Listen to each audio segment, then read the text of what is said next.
Hey there, fellow law entrepreneurs. Welcome to episode 440 of The Law Entrepreneur. I'm Neil Tyra, your host on the East Coast, joined by my good friend Sam Malai out there in La La Land. Sam, what's going on?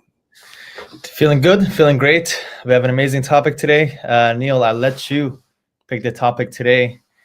Something that you have a lot of good value to share. And what is that topic today? Yeah, so our topic today is how to dominate your local market through the power of geographic micro niching. And I will tell you that this is one of the areas that I've been focused on for a while now. And largely, I can point to the fact that my law practice really took off when I focused down on micro niching based on the geographic location. So, just to give a little bit of a background, uh, I used to be a litigator and I converted over to estate planning, and I thought, well, I practice estate planning all over the state of Maryland. That's where I'm located in Maryland. And so initially, I was marketing to the entire state with the idea that I was doing estate planning electronically, allowing the clients to work from the comfort of their own home. And so it didn't matter to me where they were located, where they lived. I figured the bigger the ocean, the more fish there were for me to address.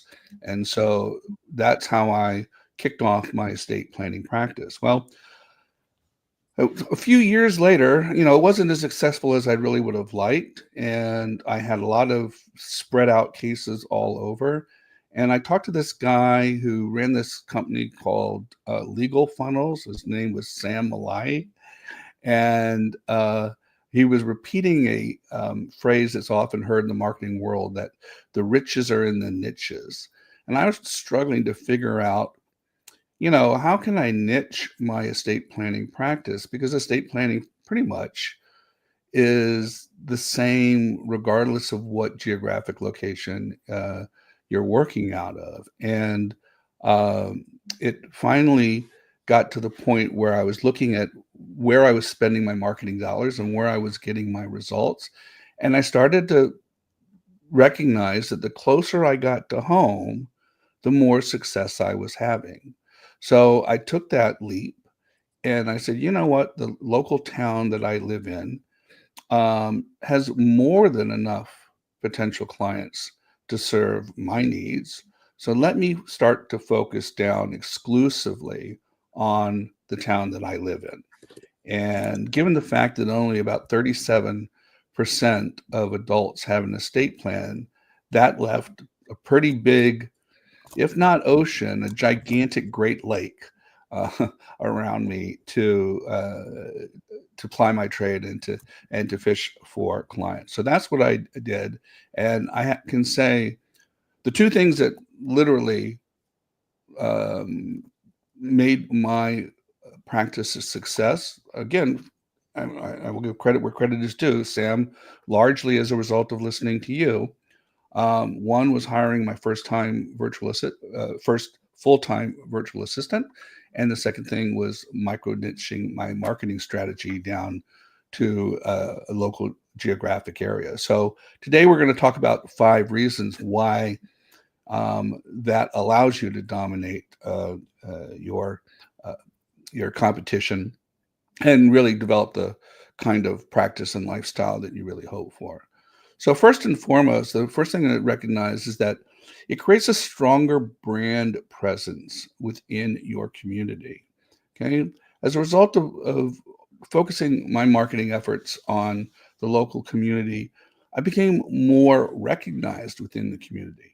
With the dollars spread out around the state, I was just another voice amongst the wilderness and was hard to really attract any type of community recognition. But when I started micro niching and really focused on being the estate planning attorney for regular folks like you and me, that's my tagline, because in my community, it's pretty much regular folks, maybe upper middle class to a degree. Montgomery County, where I live, is a pretty affluent county, but in comparison to other areas around us. The town that I live in is much more upper middle class. So being able to be recognized as the primary estate planning attorney in my community led to a lot of opportunities. And some of those were strategic partnerships that I was able to form with similarly aligned local businesses, particularly financial planners and CPAs in this area, along with some, kind of community organizations, uh, assisted living facilities, as an example, and some um, medical providers, doctors who are catering to an older community. So, not that my client base is that old, to be honest with you.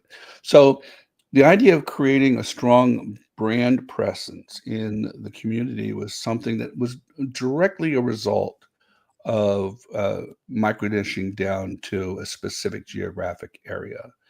Now, I know, Sam, where you're at in the greater Los Angeles community, is there that much local um, identification amongst the citizens? I mean, I know my daughter lives in Hollywood, but she doesn't think of herself as a Hollywood resident. She thinks of herself as a resident in LA. Totally, of course, yes, absolutely. And there are in Los Angeles, there are certain faces that are notorious and associated with the city of Los Angeles just based on the frequency and the different places that you see those same faces over and over. I could say a particular, buzzword, and then I could ask 10 people in Los Angeles, and probably 7 out of 10 people will say the same name. So yeah, absolutely. Neil, I have a pretty cool strategy, online strategy, where that anybody can apply.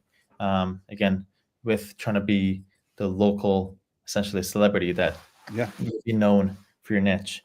It's the omnipresence strategy, but it's not being utilized at all. And I actually had this idea about 6 years ago for people, for anybody who can implement this. And this is a strategy for one client a month, which is let's say for $3,000 a month. That gives you, if you divide 3,000 divided by 30 days, 30 days in a month, that gives you about $100 a day. What you want to do is to create Meta ads, dedicate $50 a day to Meta, $30 a day on TikTok, and $20 a day on YouTube. I would kind of split it that way, about 50% on Meta, 30% on TikTok, and about 20% on YouTube, for a total of $100 a day. You have 2 or 3 videos running at all times. And these days it's relatively easy. These platforms give you, instead of going the sophisticated route, creating lead forms, all the things that we share and help lawyers with. You take your top three best videos, you put some money behind those things, and you just target your city with it, and you just let it run. And after a couple of months, you will see you will become a celebrity, and people will know you, and your effectiveness goes up. And even if you don't have $3,000, even this, it could be applied to $2,000 a day, which just gives you $66 a day to invest $35 on Meta, $15 on TikTok, $15 on YouTube. It will work incredibly well, and you become an overnight celebrity. Well, I think that leads right into our second point here. Is a perfect example. Is this geographic micro niching also allows you to achieve your local market saturation at a faster rate, and clearly as a result of less competition, because you're not competing with other advertisers or other law firms that are from other areas who are advertising in your geographic region. So, and I would say, to your point about your strategy, I would make sure that those videos actually articulate the name of the geographic location. So for instance, just to be specific, I live in a town called Darnestown. So all of my ads feature the word Darnestown in them, because I want the folks who are seeing them and listening to them to recognize that they're not seeing this just because, you know, they meet a general demographic that applies to other people outside of the area. They're seeing it because they are a neighbor of mine in Darnestown. And this allows me to get that market saturation in Darnestown because, you know, I'm not competing with any other uh, estate planning attorneys. So I therefore own that space. And when you kind of search around, when I do my follow-ups with how did you find out about our law firm, they said, oh well, it's your Facebook ads or your Facebook posts in the local Darnestown community, particularly the Darnestown community Facebook groups.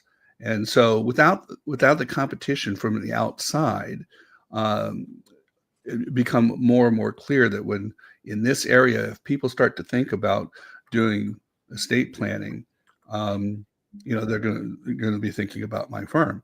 Now, I think the same is true, and I've seen this happen with, say, criminal defense attorneys. I know criminal defense. I used to share office space with criminal defense attorneys, and they would advertise in a multi-county jurisdiction, 5, 6, 7 counties, because their view was as a larger ocean, there's more fish to catch. But as a result, they were just driving themselves nuts because they had, you know, court hearings in 5, 6 different jurisdictions per week, and it was an unsustainable model unless they created enough volume that they could hire attorneys and create satellite offices in all those locations.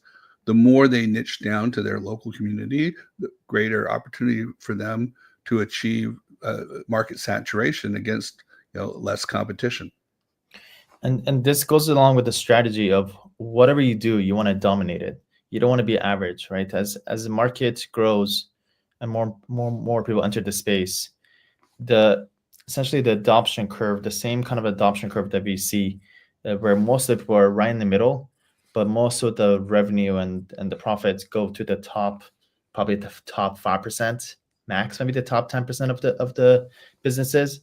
So you want to be in that top 5 to 10%, whatever niche or practice area or market that you're in.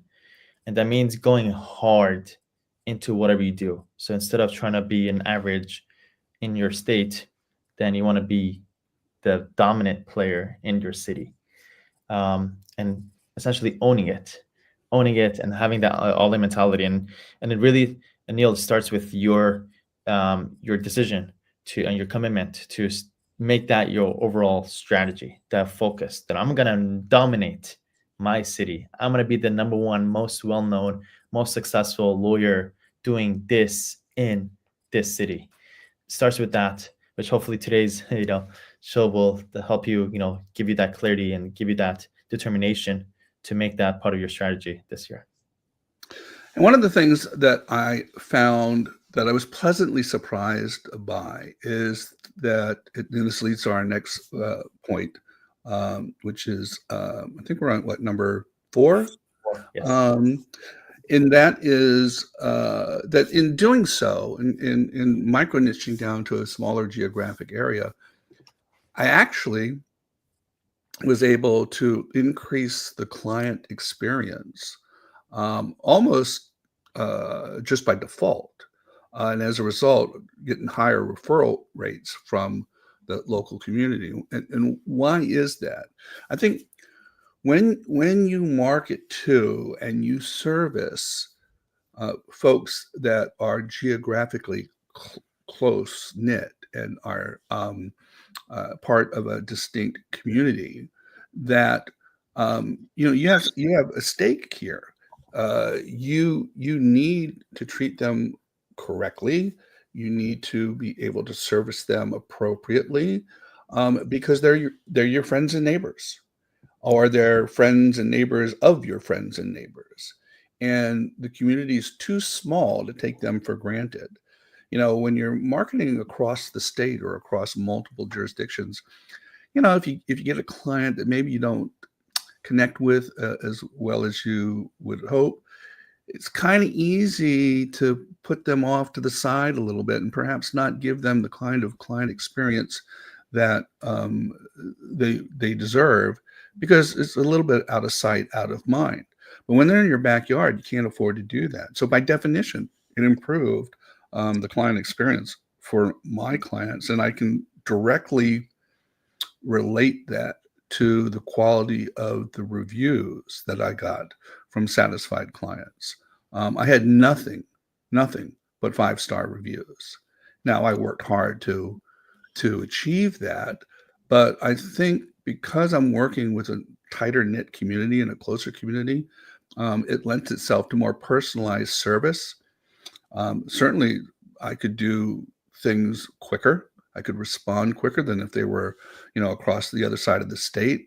I was certainly available in person and accessible. We could go to individuals' homes to meet with them if, for instance, they were homebound, and just you know take this scenario. You have somebody who's facing a serious illness and can't leave the house and wants to get their affairs in order, and God forbid that it becomes necessary. Um, the fact that we're able to go to their home and meet with them and get that done and taken care of and put their mind at ease, that creates for a tremendous client experience. I couldn't do that if they were on the other side of the state. Okay, I couldn't do that if they were far away. And what does that lead to? It leads to real strong word of mouth referrals. Happy clients in a close knit community, just by definition, are going to refer you to people in similar situations, and that's exactly what you want. You know, uh, do I work hard at getting referrals? I do all the things that Sam and the folks at Lawyers Club and My Legal Academy suggest. Asking for referrals in the right way, not being pushy about it, but doing so in a timely manner and with a script that is proven to be successful. Doing that while at the same time delivering outstanding client experience is only going to result in higher referrals. And to the extent that we're able to get clients that are happy to leave us a Google review. Every time when I ask people, how did you find out about our law firm? Excuse me. They say, oh, well, and we looked you up online. And I said, specifically, do you remember what is it about your contact with our firm that solidified your interest in reaching out to us? And almost always, it's the high number of 5-star Google reviews that you got. I don't know that that's something you could do if you're spread way thin across a lot of geographic areas. And because you're serving your market really well, as a result of that, you're getting those Google reviews. And guess what, Neil? Your Google reviews, most likely your clients are throwing in those buzzwords, those keywords. Yeah. Neil is an amazing lawyer in the city. There's mentions of your city in there, and you get a couple of those. Google looks at those. So there's somebody searching for best estate planning lawyer in blank. You have a couple of those, and there's no mention for your competitors. Well, Google's going to show yours because it's proven. The other clients have attested that you are the best lawyer in your city, and that's why your Google profile shows up first, and that's why you get so many calls, and that's why you get so many clients, which feeds itself, and again creates that positive feedback loop for you to get more clients and more reviews and more clients. Yeah. And it's a flywheel that really feeds itself. It's amazing. Yeah, that's exactly right, and I can give you specific examples. When clients say, "Well, I found out, I discovered Neil and his law firm through, the Darnestown Facebook group." Okay, well then, if anybody in Darnestown does a Google search on estate planning attorneys near me, Google sees that there's an outside review for a person who used the word Darnestown and that elevates your ranking tremendously. So more so than hacking your website with keywords and other SEO marketing techniques. When you get independent reviews to repeat your marketing keywords in their reviews, it's freaking gold. And Neil, to add to the next point, which is when you dominate your city, you're able to also adjust your marketing to be specific to your city. So let's just say your website, your contact us page, your emails, your texts, when they're very specific about that you're the best type of lawyer in this city, and you're proud of that, and you actually you're explicit with that language. Well, all the platforms love that you're very specific, and also your clients and your prospects love that because they have specificity and similarity to what they're exactly looking for. Always bringing specificity in your marketing, always is just a very significant way to increase your conversion rates by being specific. And what better way to be specific than being very explicit about exactly that you're serve or you're the number one lawyer in your city. Yeah. What other ways that kind of help increase your marketing? Well, this is another an example of being able to hyper target your marketing to specific um, events and sub communities within the geographic location that you're addressing. So, what do I mean by that? So, uh, this allows me when I run my meta ads that I can be hyper targeted in terms of a specific demographic that I want to get that ad, that video in front of. And I'll give you a perfect example. Our local high school community, our local high school football team won the state championship this year. It's their third time in 4 years. Well, I built an ad campaign around Quince Orchard High School Cougars winning the state championship, and so all my meta ads were targeted to families that attended QO or had relatives that went to QO or had foot, associated with football who had visited the QO athletic page. I mean, that kind of micro event driven, geographic located ads are absolute gold to make sure that you get the attention of the local community, because people are reading and listening to their friends talk about community events. Similarly, when there's a new restaurant that opens up, or a new community activity that takes place. We had in October we had the local Oktoberfest. Again, there's ways to target your ads to piggyback on that local buzz, and that hyper targeting is just is just really successful. Then on the extension of that, because you're so wired into the local community, it allows you to do or to engage with that community in ways, say, outside of digital marketing. Now, I know you and I, Sam, we've always talked about, if you want to scale, the way to do so is through digital marketing. And there's no question about that. It's not really even up for debate. But if you really want to connect on a personal level, sponsoring local events, again, elementary school, the local PTA, the local Boy Scouts, Cub Scouts, I mean, Girl Scouts, all those things position you as a valued member of that local community that you're seeking to serve. And that community engagement continues to just feed upon itself with the digital marketing that you're doing that responds to the community as well. And once you figure out the game, Neil, what better way to duplicate the same amazing systems and the insights that helped you become successful in one niche across the second city right around you, Yeah.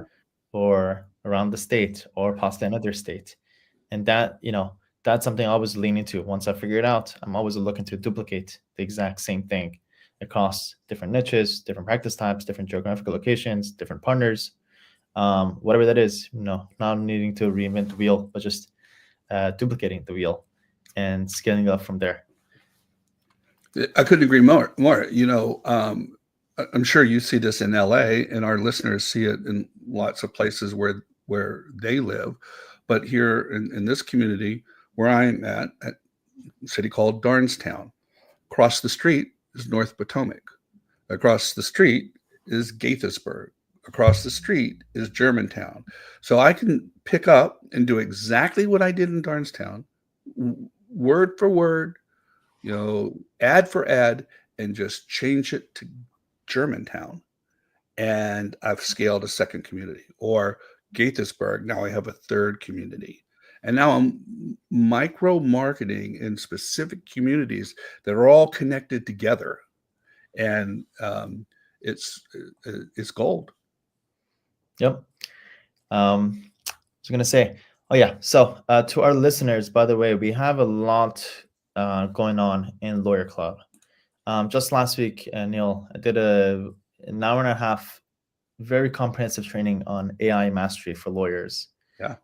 It was for our members, My Legal Academy members, where we shared things that are probably 2 or 3 years ahead of everyone else. I shared an AI tool that answers your email for you, or that writes your emails for you, not copy and pasting from ChatGPT. No, even a much better way. It's a way that AI is able to get trained on your entire email inbox and learn your voice and know exactly who it's speaking to with all the nuances you could possibly imagine. It's really mind-blowing. And I keep getting texts from a bunch of the attendees who attended. They're like, this is incredible, Sam. Second thing that we shared is I shared how to train AI on your legal documents. Again, not outside of ChatGPT. Really cool way, using one of Google's products. And the third way is how I use ChatGPT the most. I use it literally throughout the whole day. I had pretty much have it open at all times, and I'm probably using it at least 5 to 10 times a day. And I share exactly how I use it by creating very custom AI agents that I tap into for different niches and different things that I'm working on. All that is shared inside of Lawyer Club. If you go to joinlawyerclub.com, or you'll find the link in the show notes below. Definitely join us there. And then tomorrow, Neil, I think it'll be too late by the time this recording gets posted, but I just want to share, we're doing mastering law firm intake. Yeah. I'm bringing on my COO, who manages all my law firms for me, and we're sharing all the insights of how we've been able to currently sign up 1,000 clients per month. There's a system to manage. Every time I share the number, it sounds crazy to me, but we're setting up 1,000 clients a month, and we share how we do it and our systematic approach to it. It's the same copy and paste kind of formula that we apply across the law firms. If you want to know those insights, hopefully, if you're watching this and listening to this live, amazing. There should be, if you go to joinlawyerclub.com, everything is posted there. If not, join us there. If not, please book a call at mylegalacademy.com and get on the bandwagon. These things are, competitive advantage. We're about competitive advantage. We basically, our value is jumping on trends early, taking full advantage of it, sharing with our members. We have implementers who come set up all these systems for you. Again, if you've been on the fence, take this as a call to action to join us and make this year the best year yet. We appreciate you, Neil. And any last words? No, I like you said one time, you repeated, I'm sure you're not taking credit for it, that I think was it Russell who said it first, that the riches are in the niches? I'm not really sure. It's definitely not an original thought, but yeah, but you need that. You need that mindset, and however you niche down, whether it's practice area or geographic area or based on the client. For me, the easiest thing was geographic, and I think we've demonstrated that with the discussion today. But your practice area, your law firm, there may be different ways for you to achieve the same results by focusing on a more narrow target audience rather than spreading yourself too thin. For sure. Maybe for a future episode, Neil will do a niching down on the who, which is also Yeah. another good secret sauce. All right. We'll see you in the next episode. Thank you so much. All right. Thanks so much.